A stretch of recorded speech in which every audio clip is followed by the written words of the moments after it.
leave your comments below. I know this is going to be a fun topic for everybody to bounce off. Hey, Health Savvy Tribe. Today we're going to talk about shoulders. Shoulders are a unique thing. You got four muscles that hold this thing together, called the rotator cuff muscle, and so muscles.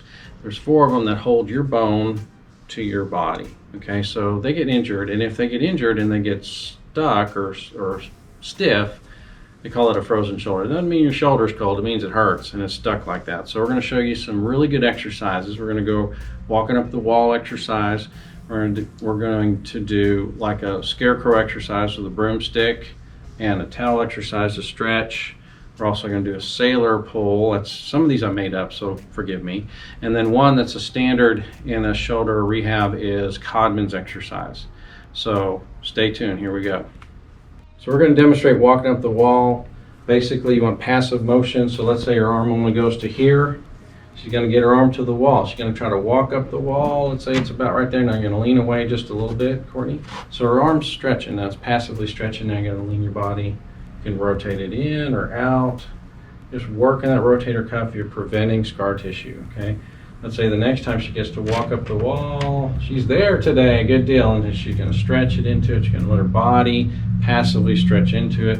You can rotate out of it like this, whatever is comfortable. If it hurts, don't do it. Okay, just go as far as, okay? All right, and then when you let it down, you're gonna walk down, but you might have to get this other arm to help you down because it's already been injured, so you wanna make sure that it's not re-injuring. So this is the difference between active and passive. She's passively letting her body stretch it. She's not actively doing this because that makes it hurt, okay? Good job, Courtney. Okay, so now we're gonna go over the towel stretch, or this is a gown, and this is her bad shoulder. So she's going to use the other arm to kind of pull it up. So you're going to breathe and stretch and do it slowly. And you're using your back to kind of stretch to get this arm up slowly. And if it hurts, that's where you stop and you breathe. So just hold it and breathe and then let it down. And then when you want to let it down, you're passively letting this arm down like that. Okay. Now do the other one where this is going to be behind you. So she's going to fish for this arm with that's her bad arm again. So she's going to let her back stretch her arm. So you're going to bend forward, breathe while you're doing that. That's going to let that pull up. So let's say that's as far as it goes. It starts hurting. We'll stop that and just breathe and see. That's pretty far. I mean, for her shoulders, usually it's worse than that. Now on the way down, she's just going to let that go down easy. She's passively letting that arm drop that arm. Next one we're going to show is the scarecrow. Okay, we're going to use a broomstick or something longer than a broomstick to do that. That's her injured arm again, so she's going to put that behind her and she's going to try to reach that up and then lift her shoulder. Let's say it might hurt, so she's going to take it slow. She's going to use this one and then she's going to stand away so she can swing it.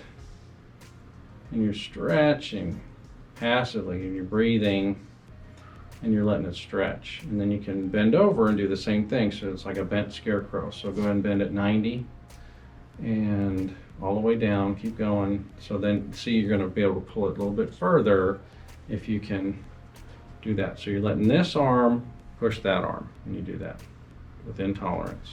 If it hurts, back away, and then you're going to slowly let it down because it's passive. All right, good deal, good job. Next one we're going to do is a sailor pull. It's a made up one that I have, but it really works great for a supraspinatus muscle. All right, so now we're going to demonstrate the sailor pull. It's very important that you use a doorknob that's round, not like this, okay? You're going to use your web of your thumb and finger, and this is the injured arm. It's going to be across the body. Use the other hand to hold it, so hold it. Put your foot up against the door so it doesn't fall open or fly open. You're going to lean out like you're pulling a rope. And now look over that shoulder, you should feel it right there. Now breathe, let your body pull it, and just lean into it. There you go, good deal. And you're not gripping, you're holding with this hand. If you grip, it turns on the rotator cuff, it doesn't stretch it passively. So you make sure you don't grip it like that. You're just going to keep it loose and hold it like that. That's a sailor pull. And we're going to show the CODMAN'S next. Now we get to demonstrate the CODMAN'S maneuver. So you're going to put one hand down, the good arm down, the bad one's going to be hanging, and she's going to passively stretch. Now it's good if you can have like a wrist weight here because you're going to do passive. So she's going to swing her body to get that moving like that. It's like a cone. So the cone, top of the cone here, and the bottom of the cone is down there. Just get that body moving so you're swinging really, really big. Okay, yeah, so you just let the arm swing. That's going to break up fibrotic adhesions that cause a frozen shoulder or the healing of the tear. So you're breaking up the fibrotic adhesions, and it's the full roundness of that. And she's going to stop and do it the other direction. So there we go. Like I said, if you have a wrist weight, it's even better, or even a can of peas. Just don't grip the can of peas. You're just going to let it hang in your arm to do it. It's better better weight to get the arm swinging. All right, that's the shoulder exercises, gang. It's good to break up the fibrotic adhesions. If you have loss of range of motion, this is going to break up some of the fibers that have caused a healed tear. If you have a fresh tear, ice it before you do it. If it hurts, ice it after, okay? And get your neck adjusted. Your neck is the power supply to your arms and shoulders. So by keeping this open, it's going to help your shoulder heal faster. So that's bad shoulder stuff. If you do it this way, you're going to get over it. Believe me, I've had it before. I'm an adrenaline junkie. I've done a lot of things to tear up my shoulders, and this is how I've got healed up within a month. Have a great day. Appreciate you. Bye-bye.